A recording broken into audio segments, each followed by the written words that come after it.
નમસ્કાર વિદ્યાર્થી મિત્રો, અથર્વ સ્ટડીની અંદર આપનું હાર્દિક સ્વાગત છે. અસાઇનમેન્ટનું સંપૂર્ણ સોલ્યુશન 2025 વિષય છે ગણિત, પ્રશ્ન નંબર 2 અ અને બ. તો એની શરૂઆત કરીએ તો પ્રશ્ન નંબર 2 અમાં પહેલું છે ખાલી જગ્યા પૂરો. પ્રકરણ નંબર 7 થી શરૂઆત કરીએ છીએ. પહેલો પ્રશ્ન છે 40% અપૂર્ણાંકના અતિ સંક્ષિપ્ત સ્વરૂપમાં ખાલી જગ્યા લખાય. તો 40% છે તો 40%ની જે નિશાની છે એ નિશાનીની જગ્યાએ આપણે લખીશું 100. હવે અંશ અને છેદમાંથી 0 ગયા, 4ના ભાગ પડ્યા, 2 દુ 4, 10ના ભાગ પાડીશું, 2 પચા 10. અહીંયા 2 ઉડી જશે એટલે જવાબ મળશે આપણને 2/5. તો આ 2/5 એ અતિ સંક્ષિપ્ત રૂપ કહેવામાં આવે છે. બીજા નંબરમાં નયનની માસિક આવક ₹8,000 છે અને તેમાંથી તે 6,000 ખર્ચ કરે છે. તો તે બચત કેટલા ટકા બચત કરે છે ટકામાં શોધવાનું છે. તો એને જે બચત છે આવક છે, તો આવક છે ₹8,000, એમાંથી એ ખર્ચ કરે છે 6,000. તો હવે એની પાસે વધ્યા ₹2,000. તો આપણે ₹2,000 પ્રમાણે એની ગણતરી કરવાની છે. તો કેવી રીતે કરીશું? તો ₹8,000 બચત 100%. તો ₹2,000 બચત કેટલી? તો આપણને ખ્યાલ છે કે નીચે હોય તે 2,000 અને ઉપરના 100 ભાગ્યા 8,000. તો 1 0, 2 0, 3 0, અહીંયા 4 દુ 8 એટલે 2 ઉડી જશે, અને અહીંયા 25 ચોક 100 એટલે 4 ઉડી જશે, એટલે એને ટોટલ 25%. કેટલા ટકા થશે? 25% તે બચત કરે છે તેવું આપણે કહી શકીએ છીએ. ત્રીજા નંબરની અંદર 65 વિદ્યાર્થીઓના વર્ગમાં 13 વિદ્યાર્થીઓ પાસે સાયકલ છે. તો કુલ વિદ્યાર્થીઓ કેટલા આપ્યા છે? 65. તો ખાલી જગ્યા ટકા વિદ્યાર્થીઓ પાસે સાયકલ છે. તો 13 જ વિદ્યાર્થીઓ પાસે સાયકલ છે, કુલ વિદ્યાર્થીઓ આપણને 65 આપેલા છે. તો એની સીધી ગણતરી 13 વિદ્યાર્થી પાસે સાયકલ છે, કુલ વિદ્યાર્થીઓ 65 છે અને ટકામાં ફેરવવાના છે એટલે ગુણ્યા 100. તો આ રીતે આપણે ગણતરી કરી શકીએ. તો અહીંયા આપણે પહેલાં 13 પચા 65. શરૂઆતમાં તમને કહેલું છે કે ઘડિયા આવડવા જોઈએ. 13 ઉડી ગયા અને 100 એટલે 20 પચા 100 એટલે અહીંયા 5 પણ ઉડી ગયા. તો આપણો જવાબ મળે છે 20%. આ રીતે સરળ ગણતરી કરીને જ આપણે જવાબ મેળવીશું તો આપણને સરળતા રહેશે. ચોથા નંબરમાં 40% વત્તા ખાલી જગ્યા બરાબર 100%. તો 100%માંથી તમે 40%ને બાદ કરી દેશો તો પણ તમને મળી જશે, અને પ્લસ કરશો તો પણ તમને મળશે, એટલે કે 60% આપણો જવાબ આવે છે. પાંચમા નંબરમાં 0.7 ને ટકામાં ખાલી જગ્યા લખાય. હવે 0.7 ને ટકામાં લખવા છે તો 0.7 તો 7 ભાગ્યા પોઈન્ટ પછી એક સંખ્યા છે તો નીચે 10, અને ટકામાં ફેરવવા હોય કોઈ પણને તો ગુણ્યા 100 કરવા પડે. અંશ અને છેદમાંથી 0 0 ગયા તો 7 ગુણ્યા 10 વધ્યા તો 7 દાન 70%. તો આપણો જવાબ આવશે 70. તો આ રીતે આપણે સરળતાથી દાખલાઓની ગણતરી કરીને જ જવાબ મેળવી શકીએ છીએ. છઠ્ઠો છે, એક વસ્તુની કિંમત ₹20 હતી. કેટલી હતી? 20. તે 25 થઈ એટલે વધારો થયો. કેટલો વધારો થયો? ₹5. તો ખાલી જગ્યા ટકા કિંમત વધી. કેટલા ટકા કિંમત વધી એની આપણે ગણતરી કરવાની છે. તો ₹20ની વસ્તુની કિંમત કેટલી થશે? 100. રૂપિયા નહીં પણ કેટલી થશે? 100%. તો ₹5 વધ્યા તો 5ની વસ્તુની કિંમત કેટલા ટકા? આની ગણતરી તમે ડાયરેક્ટ પણ કરી શકો છો અને ગણતરી સાથે પણ કરી શકો. એટલે નીચેના 5 છેદના અને ઉપર ગુણ્યા 100 અને ભાગ્યા 20. તો અહીંયા આપણે 20 50 100 20 ઉડી જાય એટલે અંશમાં વધ્યા 5 ગુણ્યા 5 એટલે પાયો કેટલા થશે 25%. આનો જવાબ પણ કેટલો આવશે આપણી પાસે 25% આવે છે. 7મા નંબરનું કે 30% એટલે અપૂર્ણાંકમાં ખાલી જગ્યા લખાય. ફરીથી 30%, ટકાની નિશાની છે એટલે છેદમાં 100, એક 0 અંશ અને છેદમાંથી જતો રહ્યો તો 3/10. તો આપણો જવાબ છે 3/10. એકદમ સરળ દાખલા છે, ગણતરી કરીને ગણવા. 8મા નંબરનું છે 40 લખોટીમાંથી 8 લખોટી લેતા ખાલી જગ્યા ટકા લખોટી લીધી કહેવાય. 40 માંથી કેટલી લેવાની છે 8 લખોટી. તો કેટલા ટકા ખાલી જગ્યા ટકા લખોટી લીધી કહેવાય? તો 40 એ 100% કહેવાય. 40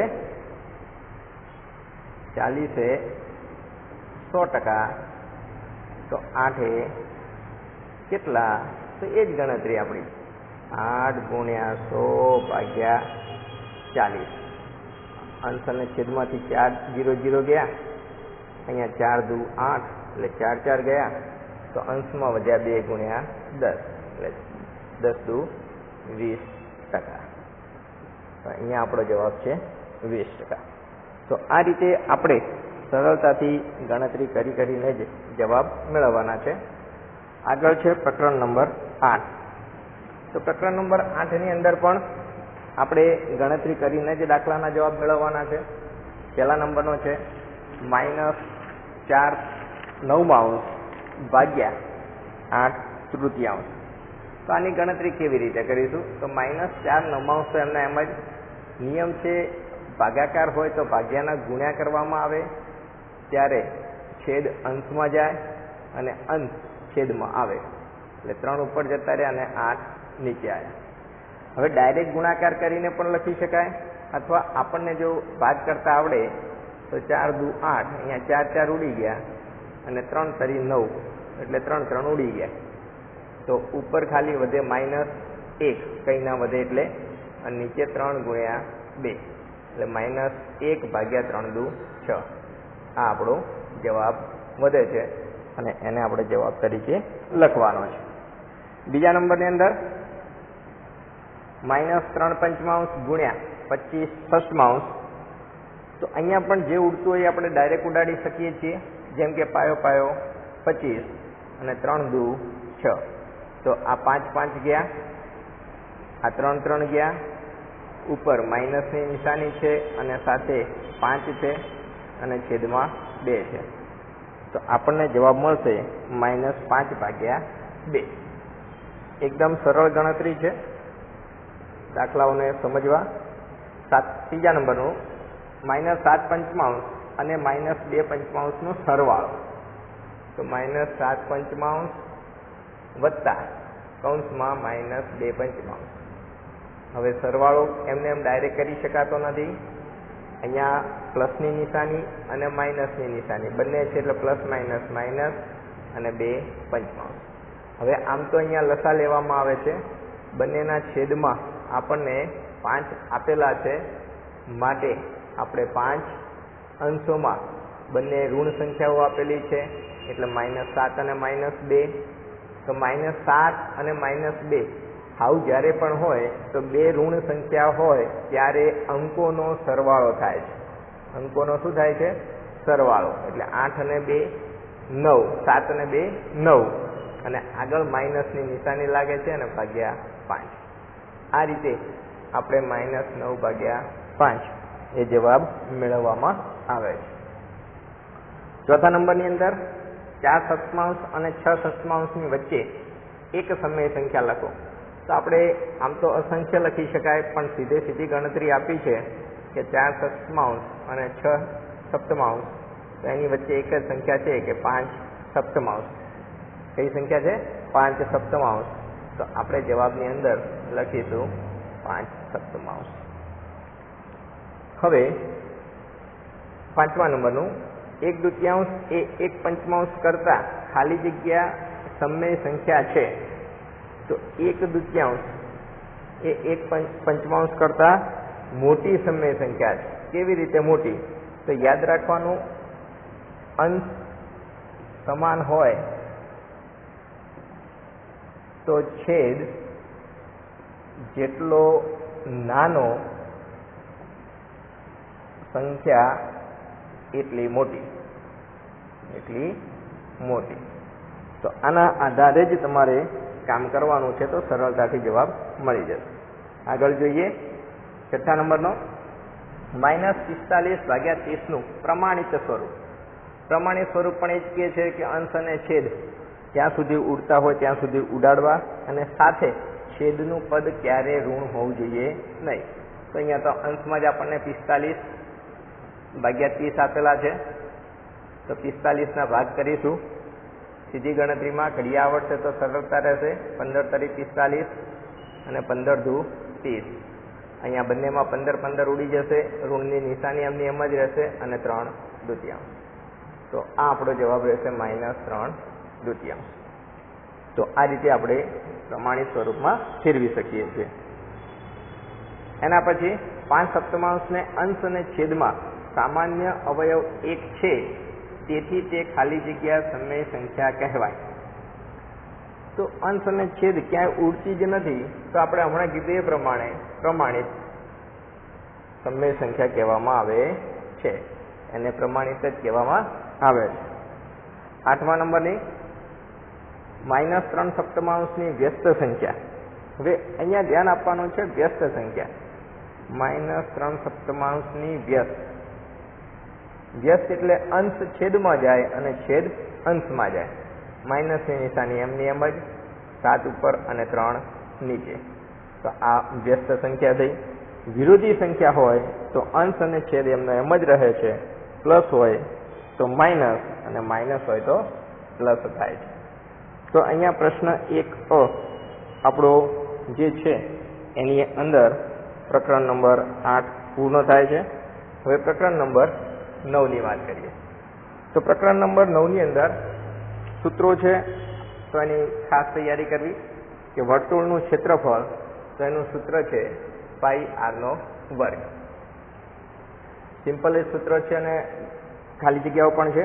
બીજા નંબરમાં છે વર્તુળનો પરિઘ બરાબર ખાલી જગ્યા ગુણ્યા વ્યાસ. તો પરિઘ છે તો વ્યાસ આપેલો છે, તો π ગુણ્યા વ્યાસ. ત્રીજા નંબરમાં વર્તુળનો પરિઘ બરાબર ખાલી જગ્યા ગુણ્યા πr, એટલે 2πr. બંને સૂત્રો એક જ છે, પણ વ્યાસ આપેલો હોય તો ઉપરનું સૂત્ર, ત્રિજ્યા આપેલી હોય તો નીચેનું સૂત્ર. ચોથા નંબરમાં વર્તુળનો વ્યાસ બરાબર ખાલી જગ્યા ગુણ્યા ત્રિજ્યા. તો વ્યાસ એ ત્રિજ્યાના બમણા કહેવાય, એટલે 2 ગુણ્યા ત્રિજ્યા.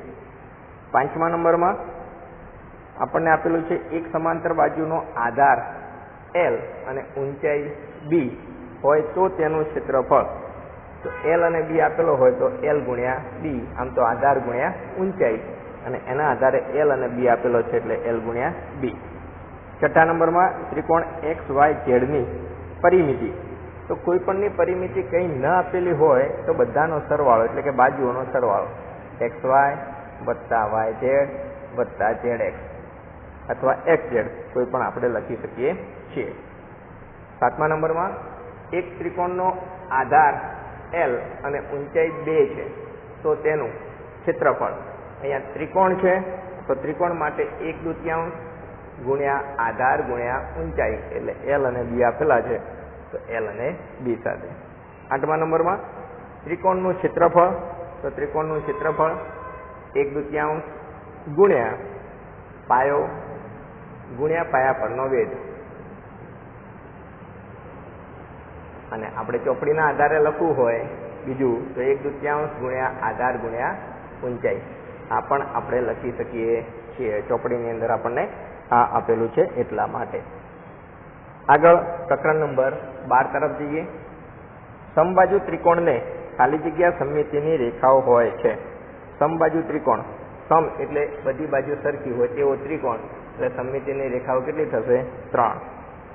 નિયમિત ષટ્કોણને ખાલી જગ્યા સમમિતિની, ષટ્કોણ કીધો છે ને નિયમિત કીધો છે, તો નિયમિત હોય તો 6.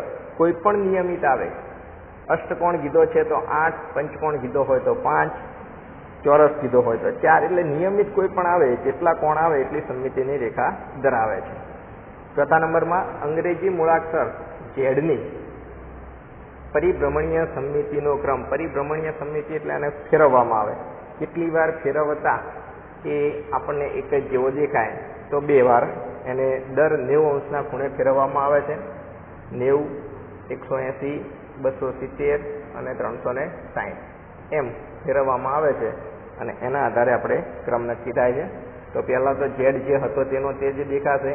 ફરીથી બીજી વાર ફેરવી અને એક વાર ઝેડ તમને આ રીતે દેખાશે, ફરીથી પાછો મૂળ સ્થિતિમાં દેખાશે અને ફરીથી એનો જે ઝેડ ઊંધો થઈ જાય છે એ પ્રમાણે દેખાશે. આ એક પ્રયત્ન છે, તમે સમજી શકો છો. 5મા નંબરનું અંગ્રેજી મૂળાક્ષર ઈની પરિભ્રમણીય સમમિતિનો ક્રમ. તો ઈ તમે ગમે તેટલી વાર ફેરવશો એક જ વાર તમને એનો મૂળભૂત આકારમાં જોવા મળશે. સૌથી પહેલા આ રીતના ઈ હતો, પછી એને ઊંધો એટલે કે એક વાર ફેરવીશું એટલે એના 3 ભાગ નીચેની બાજુ જશે, પછી એની ડાબી બાજુ જશે, પછી એના ફરીથી ઉપરની બાજુ જશે અને પછી ફરી એની મૂળ સ્થિતિમાં આવે છે.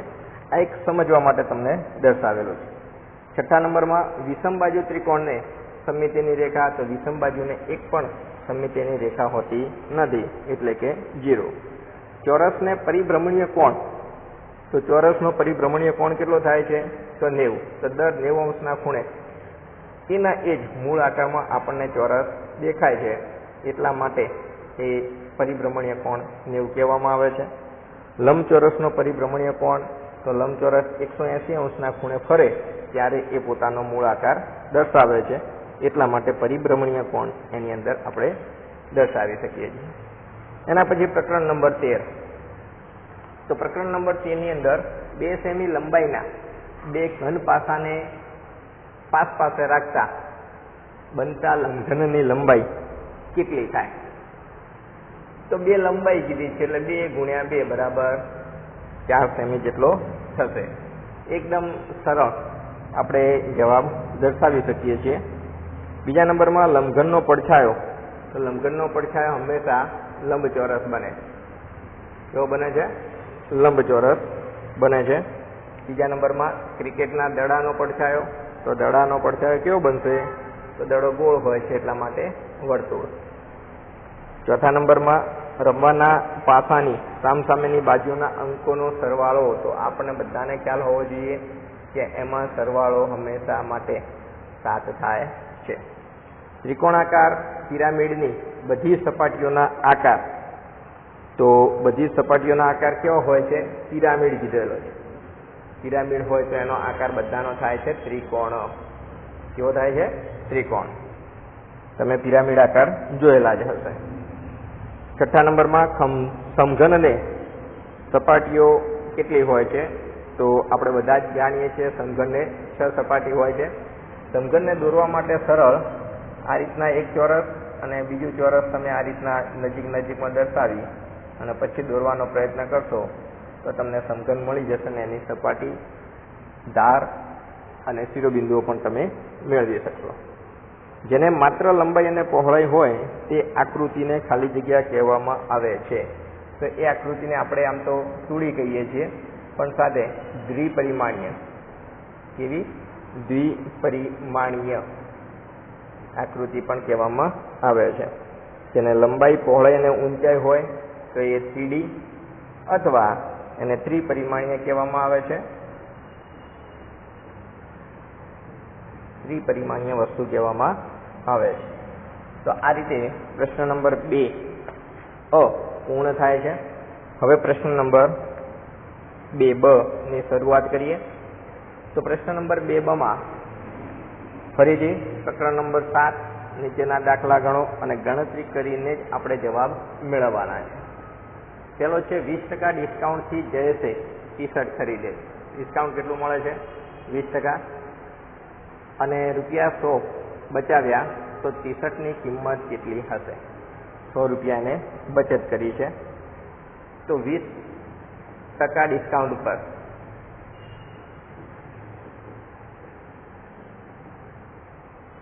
બચત રૂપિયા કેટલી કરે છે 100. તો માટે 100% હોત ડિસ્કાઉન્ટ આપણે મૂળ કિંમત મેળવવાની છે. તો બચત કેટલી થાત? તો એની ગણતરી આપણે આ આધારે મેળવી શકીએ છીએ. તો 100%ના 100 ગુણ્યા 100 રૂપિયાના 100 ભાગ્યા 20. તો 20, 50, 100, 20 અહીંયા ઉડી જશે. તો 100 ગુણ્યા 5 એટલે ટોટલ 500 રૂપિયામાં આ ટી શર્ટ હશે. ત્યારે આપણે આ ટી શર્ટની કિંમત થાય છે. તો ટી શર્ટની કિંમત રૂપિયા 500 મૂળ કિંમત એની આટલી થશે. બીજા નંબરનો રૂપિયા 2000ની ખરીદી પર 12% ડિસ્કાઉન્ટ. 2000ની ખરીદી પર ડિસ્કાઉન્ટ કેટલું? 12%. જો 2000ની ખરીદી કરીએ તો કેટલું વળતર મળે? ખરીદી કેટલાની કરવાની છે? 2000ની. તો 2000ની ખરીદી કરીએ છીએ માટે 100%એ વળતર બરાબર રૂપિયા 2000 અને આપણને કેટલા ટકા? 12%. વળતર બરાબર કેટલા રૂપિયા? 12 ગુણ્યા 2000 ભાગ્યા 100. 1 અને 2 0 ગયા, ઉપર વધ્યા 12 ગુણ્યા 20 એટલે 12 × 24 અને 1 0, 240 રૂપિયા. તો આપણે લખી શકીએ કે રૂપિયા 2000ની ખરીદી પર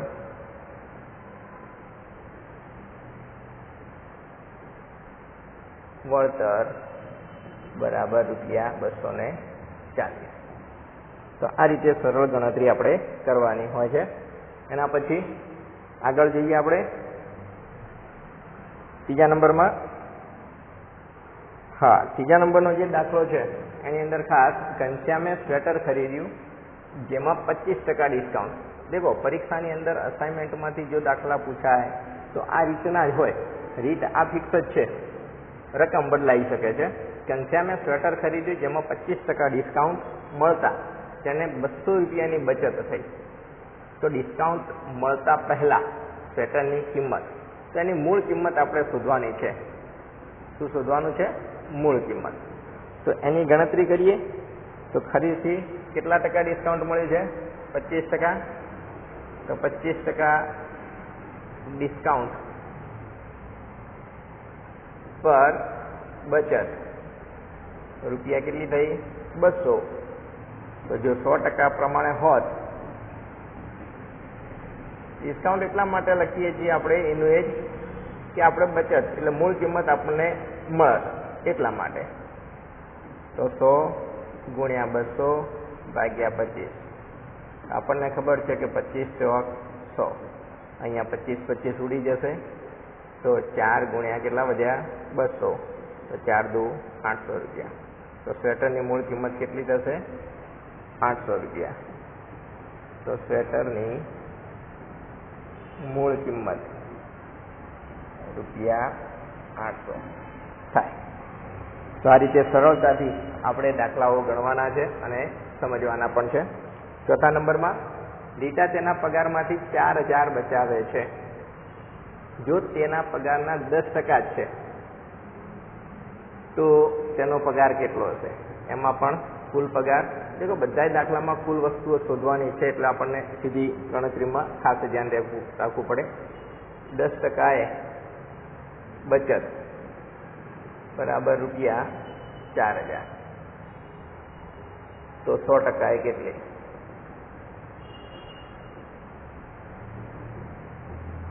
બીજી રીતો પણ છે ઘણી બધી. ડાયરેક્ટ પણ તમે ગણતરી કરી શકો છો, પણ મોટા દાખલા થોડાક હોવાથી આપણે ગણતરી કરવી જરૂરી છે. કોઈ પણ એક 0 ઉડાડી નાખો. તો 10 ગુણ્યા 4000 એટલે 10 ગુણ્યા 4000 એટલે 40000 રૂપિયા રીટાનો માસિક પગાર થશે. તો આ પ્રમાણે આપણે ગણતરી કરી શકીએ છીએ. એમાં બીજા દાખલાઓ, આ દાખલાઓ ખાસ ગણતરીથી ગણવા. બીજા નંબરમાં છે બીજામાં પહેલો, મહેશે એક જૂનો પંખો ખરીદ્યો. શું ખરીદ્યો? પંખો. કેટલામાં? રૂપિયા 418 તેને રિપેરિંગનો પાછો ખર્ચ કર્યો 55, તો તેને આ પંખો 503 પાછો વેચી દીધો, તો તેને નફો થયો કે ખોટ. હવે એને જે પંખો ખરીદ્યો તો એની ખરીદ કિંમત જે છે તે આપણને ખ્યાલ જ છે કે 415 એની ખરીદ કિંમત છે. એટલે આપણે ખરીદ કિંમત એટલે ખર્ચી લખીશું.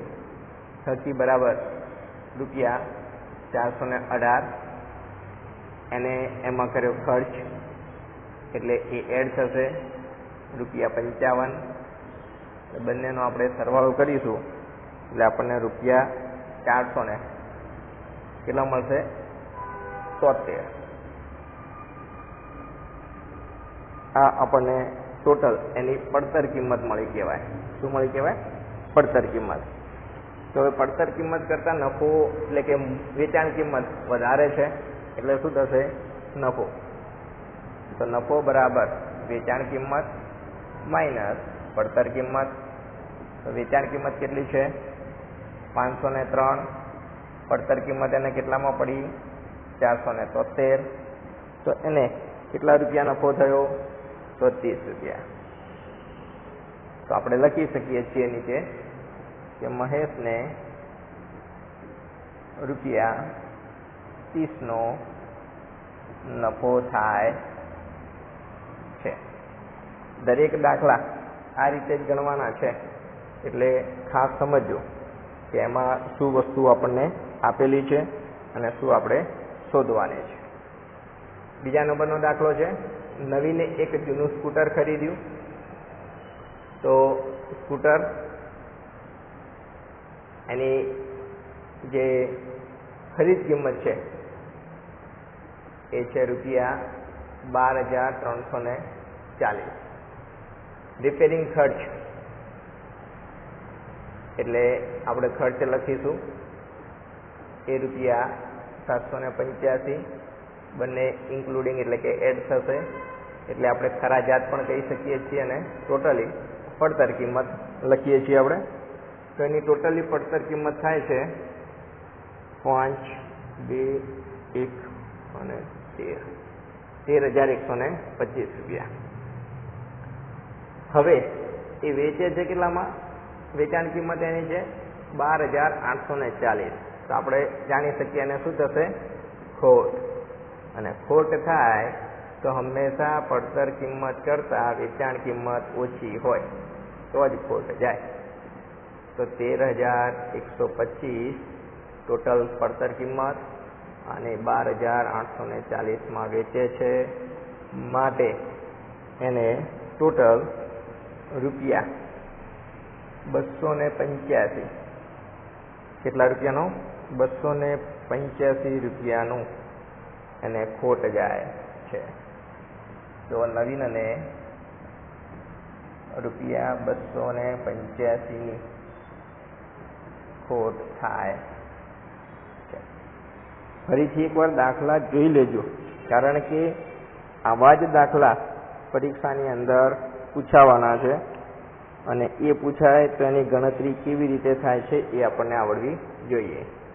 બીજા નંબરનો દાખલો છે, સંજયે એક યંત્ર ₹15,415 ખરીદ્યું. એટલે એની પડતર કિંમત ₹15,415. તેને લાવવાનો ખર્ચ એટલે ખર્ચ બરાબર ₹525. ઓહો, હજી તો એને રિપેરિંગનો પાછો ખર્ચ કર્યો છે. રિપેરિંગ અને કલર કામનો પણ ખર્ચ કર્યો છે. બીજો ખર્ચ છે રિપેરિંગ અને કલર કામનો, એ રૂપિયા છે 1,500.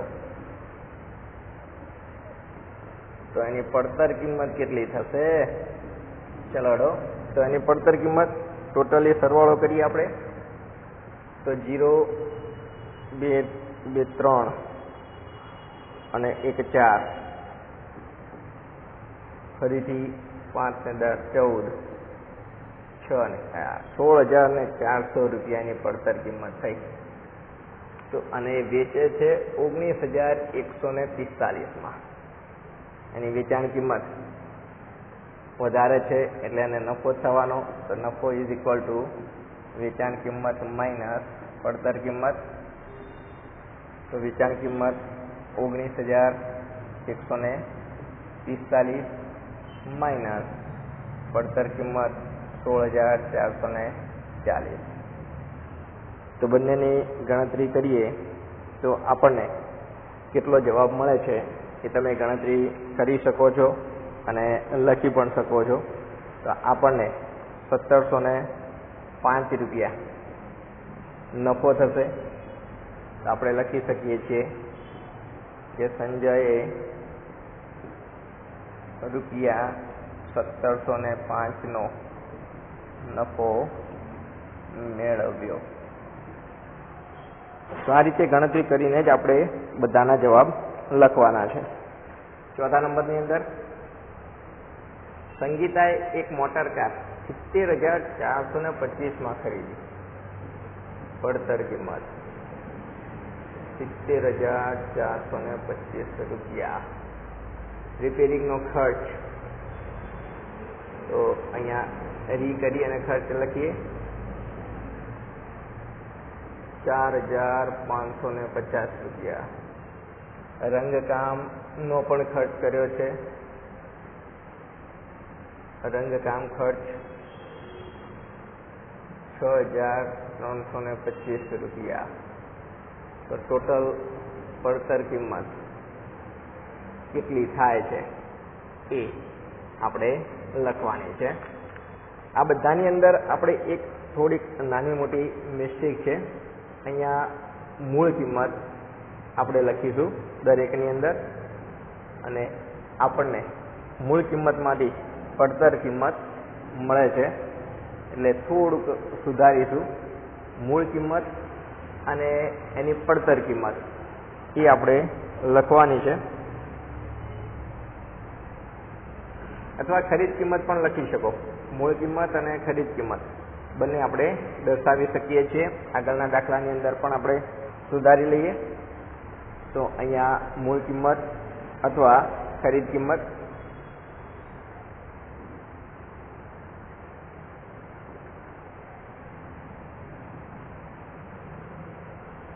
ખરીદ કિંમત ખકી લખેલું છે એટલે કોઈ વાંધો નહીં. આપણે બીજા દાખલાઓની અંદર જ પડતર કિંમત લખેલી છે. ખકી એ જ ખરીદ કિંમત અને મૂળ કિંમત પણ કહી શકીએ છીએ. તો પડતર કિંમત આની અંદર આપણને મળશે, ત્રણેયનો સરવાળો તમે કર્યો જ હશે, 81,300 રૂપિયા. હવે એ વેચે છે કેટલામાં? 75,800 તો એને શું જશે? પડતર કિંમત કરતા વેચાણ કિંમત શું થઈ? ઓછી, એટલે એને જશે ખોટ. તો ખોટ બરાબર પડતર કિંમત માઇનસ વેચાણ કિંમત. તો પડતર કિંમત 81,300 માઇનસ વેચાણ કિંમત 75,800 અને બંનેની આપણે જ્યારે બાદબાકી કરીએ છીએ ત્યારે આપણને જવાબ જે મળે તે આપણે લખવાનો છે. તો જવાબની અંદર આપણને ખોટ મળશે, જો 0, 0, 3 13માંથી 8 જશે એટલે 5 અને ફરીથી 10 કોલેજ એટલે 10 માંથી 81 ને 5 એટલે અહીંયા પણ 5,500 રૂપિયા જે ખોટ જાય છે. તો આપણે લખી શકીએ સંગીતાએ રૂપિયા 5,500 ખોટ કરી. તો આ રીતે આપણે દાખલાઓ ગણવાના છે. આગળ જોઈએ ફરીથી ચોથા નંબરનું જે છે તે. હવે આની અંદર દેખો 3 દાખલાઓ આપણે કોઈ પણ પૂછાવાના છે અને એ દાખલાઓની અંદર પ્રશ્ન 2 કોઈ પણ 2 દાખલા ગણવાના છે. એમાં ત્રણેય રીતના આ રીતના એક દાખલા આવી શકે છે. એમાંથી કોઈ પણ 2 આપણે ગણી શકીએ છીએ. ત્રીજા નંબરમાં છે સંદીપે એક બેંકમાં 8% વ્યાજે સાદું વ્યાજ શોધવાનું છે. રેટ ઓફ ઇન્ટરેસ્ટ બરાબર 8%. મુદ્દલ આપણી જે પ્રિન્સિપલ છે તે 6000 રૂપિયા અને તે 2 વર્ષના અંતે ટાઈમ નંબર ઓફ યર્સ પણ કહી શકાય છે, સમય ટાઈમ પણ કહી શકાય છે, 2 વર્ષ. કેટલું વ્યાજ અને વ્યાજ મુદ્દલ બંને શોધવાનું છે. તો અહીંયા ખાસ આપણું સૂત્ર I = P × R × T ભાગ્યા 100. PRN પણ ઘણા બધા લખે છે, કોઈ વાંધો નથી, બંને એક જ છે. Pની જગ્યાએ 6000, Rની જગ્યાએ 2 વર્ષ, સોરી 8% છે, રેટ ઓફ ઇન્ટરેસ્ટ અને ટાઈમ 2 વર્ષ ભાગ્યા 100. 1 અને 2 0 ગયા, 60 એમના એમ જ, 8 × 2 એટલે 8 દુ 16 અને 16 6 96 એટલે 0. 960 રૂપિયાને વ્યાજ મળે છે I. તો હવે આપણે વ્યાજ મુદ્દલ મેળવવાનું છે. તો વ્યાજ મુદ્દલ બરાબર મુદ્દલ વત્તા વ્યાજ, આ સૂત્ર છે. તો મુદ્દલ આપણું કેટલું છે? 6000 રૂપિયા. વ્યાજ આપણું આવ્યું 960 રૂપિયા. બંને ભેગું થાય એટલે 6960 રૂપિયા. આ આપણો જવાબ. આવી ગયો ખ્યાલ બધાને? ઓકે, ચલો હવે બીજા નંબરનો સેમ આ જે દાખલાઓ છે બધા. રાધાએ એક વ્યક્તિમાં બેંકમાં 9%ના વ્યાજના દરે 8000 રૂપિયા મૂક્યા છે. એટલે રેટ ઓફ ઇન્ટરેસ્ટ 9%, વ્યાજ મુજબ પ્રિન્સિપલ આપણું છે 8000 રૂપિયા અને કેટલા વર્ષ માટે? ટાઈમ 3 વર્ષ માટે. તો ફરીથી એ જ પ્રમાણે I = P × R × T ભાગ્યા 100. P બરાબર 8000, R બરાબર 9% અને T બરાબર 3 વર્ષ ભાગ્યા 100. 2 0 ગયા, 80 એમના એમ જ, 9 તરી 27, બંનેનો ગુણાકાર કરો તો 27 18. ન ફાવે તો આપણે ગુણાકાર કરીને પણ જવાબ મેળવી શકીએ છીએ. સરળતાથી ગુણાકાર કરીને જ જવાબ મેળવવાનો. 8 × 56, 8 દુ 16, 21 એટલે 216 અને 1 0. આ આપણને મળ્યું વ્યાજ. શું મળ્યું? વ્યાજ. હવે આપણે મુદ્દલ મેળવવાનું છે, વ્યાજ મુદ્દલ. તો વ્યાજ મુદ્દલ માટે આપણે બીજું સૂત્રનો ઉપયોગ પણ કરી શકીએ છીએ કે વ્યાજ મુદ્દલ બરાબર મુદ્દલ વત્તા વ્યાજ. તો મુદ્દલ આપણી છે 8000 વત્તા વ્યાજ છે 2160. બંનેનો સરવાળો કરીએ તો 8 ને 2 10, 10160. તો આ આપણને વ્યાજ મુદ્દલ મળે છે. તો આવી સીધી ગણતરીથી આપણે જવાબ મેળવવાના છે.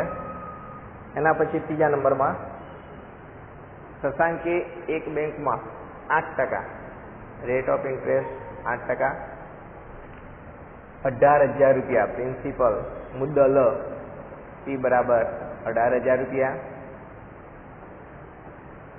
અને 2.5 વર્ષ ટાઈમ એને 2.5 વર્ષનો લીધો છે માટે મૂક્યા છે. તો કોઈ વાંધો નથી, એમાં પણ વ્યાજ અને મુદ્દલ બંને શોધવાનું છે. આપણી ગણતરી સીધી, સૂત્ર તો એક જ છે, I = P × R × T ભાગ્યા 100. તો પ્રિન્સિપલ 18000 છે, રેટ ઓફ ઇન્ટરેસ્ટ 8% છે અને અહીંયા અઢી છે એટલે 25 ભાગ્યા નીચે કેટલા લખી શકાય? 10. 1 પોઈન્ટ કાપીએ એટલે આપણે એને 10 તરીકે દર્શાવી શકીએ છીએ. જ્યાં જ્યાં 0 ઉડતા હતા ત્યાં ત્યાં ઉડાડી દીધા. 2 આના અને 1 આનો, એટલે 18000 માંથી 3 0 હતા એ આપણે ઉડાડ્યા. હવે 18 ગુણ્યા 8 ગુણ્યા 25, તો 25 18 કેટલા થશે? 200.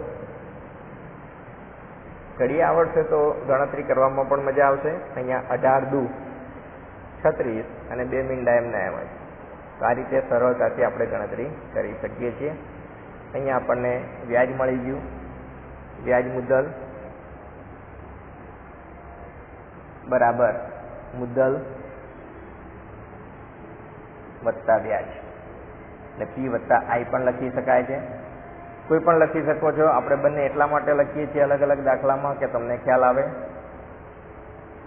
તો અહીંયા 18 અને બીજા 3 ઉમેરવાના છે, એટલે ટોટલ 19, 20 અને 21,600 રૂપિયા. તો આ આપણને વ્યાજ મુદ્દલ મળે છે. પ્રશ્ન 2 બનો છેલ્લો દાખલો છે. વિક્રમે એક બેંકમાં 7.5%, રેટ ઓફ ઇન્ટરેસ્ટ 7.5%, વ્યાજના દરે મુદ્દલ આપણને 12,000 રૂપિયા આપેલી છે અને વ્યાજનો જે ટાઈમ આપ્યો છે સમય 3.5 વર્ષ માટે આપેલો છે. હવે આની ગણતરી કરવાની છે. આ દરેક દાખલામાં તમે લખીને ગણતરી કરશો તો તમારે લગભગ કોઈ ભૂલ પડશે નહીં, અને સૂત્ર તો આપણને યાદ હોવું જ જોઈએ, PRT ગુણ્યા 100. મુદ્દલ છે 12,000, રેટ ઓફ ઇન્ટરેસ્ટ 7.5, એટલે આપણે 75/10 લખી શકીએ છીએ, કારણ કે પોઈન્ટ પછી એક સંખ્યા છે એટલા માટે. અને અહીંયા પણ 35/10 નીચે 100 સૂત્રના જે કિંમત છે તેના આધારે. હવે આપણે જેટલા ઉડતા હોય એટલા પહેલાં ઉડાડી દઈએ. આ 1, 2, 3 0 અંશમાંથી અને 3 0 છેદમાંથી. અહીંયા 5 2 10, અહીંયા 7 5 35, એટલે 5 5 ઉડી ગયા. 12 છે તો 4 તરી 12. હા, અહીંયા આપણે 6 દુ 12 ઉડાડીએ. 4 તરી 12માં નહીં મજા આવે, ફરીથી ગણતરી કરવી પડશે, એટલા માટે 6 દુ 12, એટલે અહીંયા 2 2 પણ ઉડી ગયા. અંશમાં વધ્યા 6 ગુણ્યા 75 ગુણ્યા 7. તો ત્રણેયનો ગુણાકાર કરી અને તમે જવાબ મેળવી શકો છો. 6 સીતા 42 અને 42 ગુણ્યા 75 તમે કરશો, 42 ગુણ્યા 75, તો તમને જવાબ મળશે 3,150 રૂપિયા. આ આપણને મળ્યો I, એટલે કે વ્યાજ. તો વ્યાજ મુદ્દલ A = P + I. 12,000 હતા, એમાં 3,150 ઉમેર્યા, એટલે 12,000માં 3,150 ઉમેરો, એટલે તમે ગણતરી કરીને લખી શકો છો. તો કેટલો આવશે? 15,150 રૂપિયા. તો આ રીતે આપણે દરેક દાખલાઓનું સોલ્યુશન ગણેલું છે. તમે પણ આ રીતે ગણતરી કરી શકો છો. દરેક દાખલાઓની અંદર આ રીતે જ સૂત્રનો ઉપયોગ કરી અને ગણતરી કરવાની છે. તો અહીંયા આપણે પ્રશ્ન નંબર 2 પણ પૂર્ણ થાય છે. ધન્યવાદ.